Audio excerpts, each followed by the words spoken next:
How many acts of kindness can you think of that Jesus did? Well, there's loads, isn't there? And I'm sure you can think of plenty. But the first one that came to my mind when I answered this question for myself was his kindness at the wedding in Cana in Galilee, when they ran out of wine, which was very embarrassing for the host family. And Mary tells Jesus that they have no more wine left. And at first he basically says to her, well, what's that got to do with me? But Mary tells the nearby servants to fill up 6 jars to the brim with water, and each of those jars contain 20 to 30 gallons. And we know the rest of the story, that Jesus miraculously transforms the water into delicious wine. And I did some calculations that, based on a 750 millilitre bottle, which is our standard wine bottle, that equated to between 600 and 900 standard bottles of wine. Fantastic generosity and kindness. And another one I thought of was when Simon Peter had betrayed Jesus and they'd gone out fishing again on the lake, caught nothing yet again, and instead of wiping the floor with them and calling them a bunch of losers, Jesus has breakfast ready for them when they land the boat and pull the nets in, full of fish, of course. He washed the disciples' feet. Lots and lots of examples of kindness. And it's interesting that in Matthew 25, Jesus is teaching his disciples, and he's talking about the last judgment, when the king will return. And of course, he's really talking about himself, and the king comes back, sits on his throne and separates the nations, the peoples of the nations.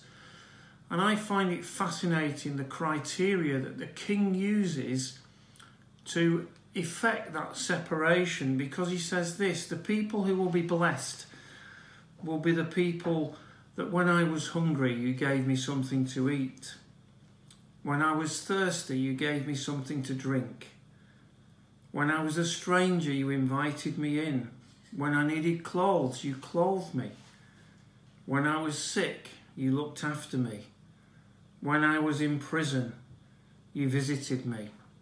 It wasn't about the size of the army or the job title, chief executive.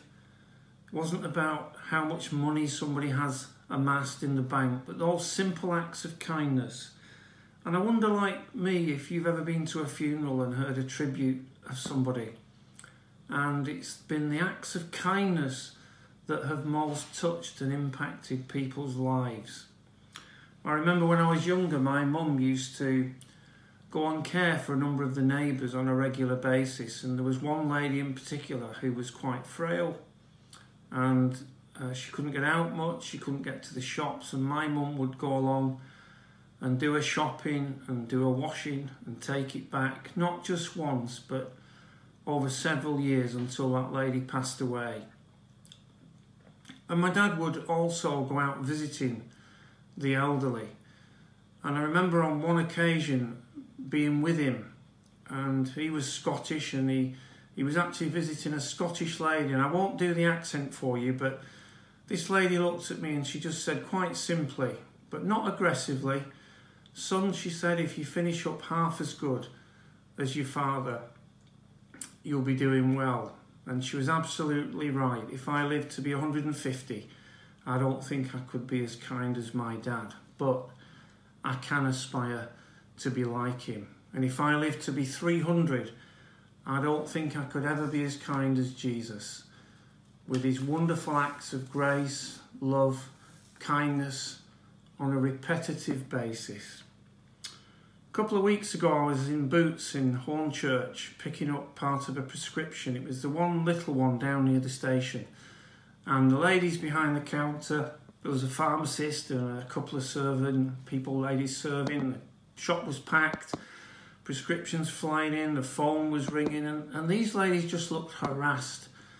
And I just came out of the shop and felt prompted to nip down to the Sainsbury's and bring them a box of chocolates, and just popped it on the counter and thanked them for all their hard work and effort.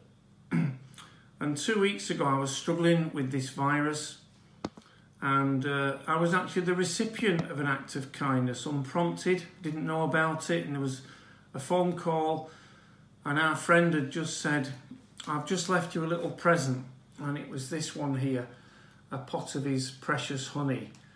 And that really touched me and encouraged me. So I want to close now with a challenge.